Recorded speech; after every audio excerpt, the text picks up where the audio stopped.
வணக்கம். News today I செய்திகளுக்காக செய்தி வாசிப்பாளர் அபிதா ராஜேந்திரன்.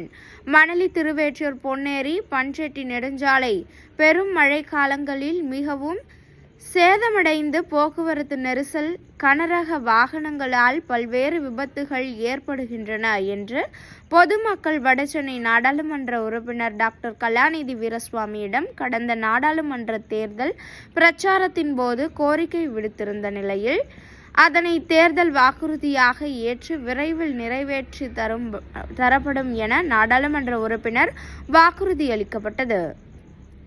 அன்றைய தேர்தல் வாக்குறுதியை நிறைவேற்றும் வகையில் சென்னை பெட்ரோலியம் கார்ப்பரேஷன் லிமிடெட் நிறுவனத்தின் சமூக பாதுகாப்பு நிதி CSR மூலம் ரூபாய் 3.50 கோடி மதிப்பீட்டில் புதிதாக சாலை அமைக்கும் பணியை சென்னை வடகிழக்கு மாவட்ட கழக செயலாளர் அண்ணன் மாதவரம் சுதர்சனம் MLA அவர்கள் முன்னிலையில் வடசென்னை நாடாளுமன்ற உறுப்பினர் அண்ணன் டாக்டர் கலாநிதி வீரசுவாமி அடிக்கல் நாட்டி பணியை தொடங்கி வைத்தார்.